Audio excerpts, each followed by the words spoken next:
लेकिन दुर्भाग्य यह है, और मुझे कहने की हिम्मत दीजिएगा, जिस कश्मीर के माननीय मुख्यमंत्री तक ये कहते हो कि मुझे ऑटोनॉमी चाहिए, मुझे ऑटोनॉमी भी उस तरह से चाहिए जैसे कि अलग कंट्री को पूरी स्वायत्तता दे दी गई हो।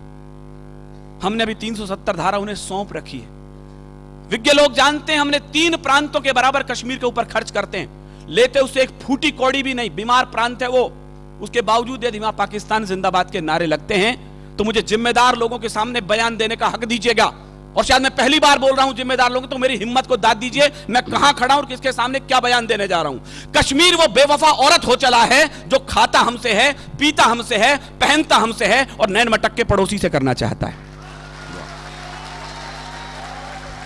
52,000 बेटे खोने के बाद ये मुल्क कश्मीर को अपना मानने को तैयार नहीं है कुछ लोग वहां पर। मैं कहना यह चाहता हूं, अपनी इस केसर घाटी को इतना लहू दे चुके हैं हम, अब तो जो भी फूल खिलेंगे वो सब फूल हमारे होंगे। अब तो जो भी फूल खिलेंगे वो सब फूल हमारे होंगे। और फारूक साहब, आपके बयानों पर 4 टिप्पणी कहते मैं अपनी बात शुरू करता हूं कि अलग देश की मांग नहीं, यह देशद्रोह का नारा है। और कहीं कविता हो, भुवन जी जैसे बड़े भाई मेरे यहां बैठे, मैं आप तक पहुंचाता हूं। अलग देश की मांग नहीं, यह देशद्रोह का नारा है।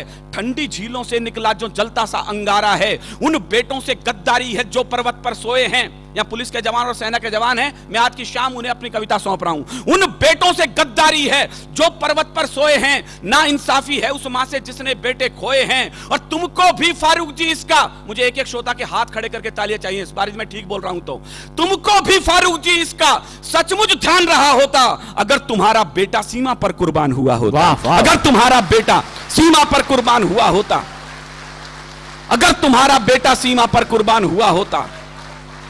तुम कहते हो कश्मीर के तुम ना जो सीएम होते, कहते हैं तो मैं हिंदुस्तान में हूं, यहाँ के विवादास्पद सूबे का सीएम हूं, मैं होता तो वहां का प्राइम मिनिस्टर होता। फारूक साहब, हिंदुस्तान में राजस्थान वो मिट्टी है जैसे इतिहासों को आईने दिखाए हैं, एक आईना मैं दिखाता हूं। तुम कहते हो कश्मीर के तुम ना जो सीएम होते, जाते पाकिस्तान वहां पर तुम उनके पीएम होते। फारूक जी अगर पाकिस्तान का, मुझे आपकी कमजोर तालियों के बीच कविता पढ़नी पड़ रही है, मेरा दुर्भाग्य भी हो सकता है। फारूक जी अगर पाकिस्तान का कुछ इतिहास पढ़े होते, फांसी के तख्ते पर तुम भी भुट्टो संग चढ़े होते। फांसी के तख्ते पर तुम भी भुट्टो संग चढ़े होते। फांसी के तख्ते पर तुम भी भुट्टो संग चढ़े होते। ये तो हम हैं जो गद्दारों को कुर्सी दे देते हैं, आस्तीन के सब सांपों को छाती पर सह लेते हैं। कोई रण में जीती भूमि भी वापस कर देता है, कोई सेना के लोहू से शाही को धो देता है, कोई मजहब के नारों से अलग देश बंटवाता है, कोई उग्रवादियों से जाकर हाथ मिलाता है। लेकिन ये तो हम लोगों की, मुझे केवल इशारे में नाम नहीं लेना, बोलना है, लेकिन ये तो हम लोगों की सब किस्मत में होना था। कुछ ऊंचे लोगों की गलती जीवन भर को ढोना था, कुछ ऊंचे लोगों की गलती जीवन भर को रोना था, कुछ ऊंचे लोगों की गलती जीवन भर को ढोना था। अच्छा होता, पता नहीं कितने लोग समझेंगे, अच्छा होता अगर पटेल कुछ लोगों को झटका देते, कुछ को आजादी मिलते ही फांसी पर लटका देते, कुछ को आजादी मिलते ही फांसी पर लटका देते।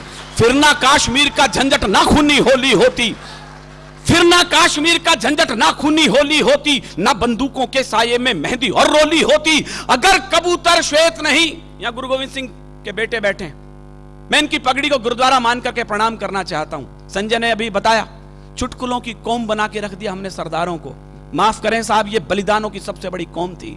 हमारे बड़े कवि बताते हैं 123 ऑथेंटिक फांसी हुई है पहले स्वाधीनता संग्राम में। आपकी तालियां इस बात को फख्र से बड़ा कर सकती है उनके बलिदान को कि 83 बेटे सिख मां की कोख ने दिए थे उसके लिए। क्या बात। हरिओम जी लिखते हैं, हम कर्जा खाए बैठे हैं गुरु गोविंद की कुर्बानी का, हम क्या एहसान चुकाएंगे उनकी आंखों के पानी का। हम उनकी गणना करते हैं आजादी के आधारों में, जिनके आगे जिनके 2-2 बेटे चिन गए दीवारों में, जिनके आगे जिनके 2-2 बेटे चिन गए दीवारों में। चापेकर बंधुओं के अलावा केवल दूसरा बलिदान गुरु गोविंद सिंह के परिवार से आता है। 4 बेटे थे, चारों के चारों युद्ध में और चमकौर के युद्ध में बलिदान हुए।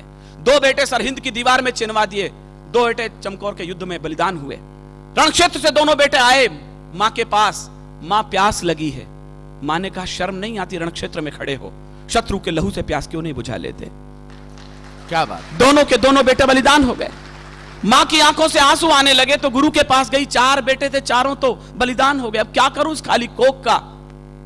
जो उत्तर दिया गुरु गोविंद सिंह ने, मेरे रोंगटे खड़े होते हैं। देश धर्म के वास्ते वार दिए सुच्चार, मत बजाना विनीत चौहान की कविता पर तालियां। यदि उठ सके तो उन बलिदानियों के नाम उठे जिनकी बदौलत आज हम यहां खड़े हैं। देश धर्म के वास्ते वार दिए सुत चार, अरे चार मरे तो क्या हुआ, ये जीवित कई हजार। चार मरे तो क्या हुआ, ये जीवित कई हजार। चार मरे तो क्या हुआ, ये जीवित कई हजार। अगर कबूतर श्वेत नहीं, मेरे इशारे की भाषा, मेरी मजबूरी देखिए, मुझे किन लोगों के सामने क्या बोलना है और अपनी बात भी कहनी है।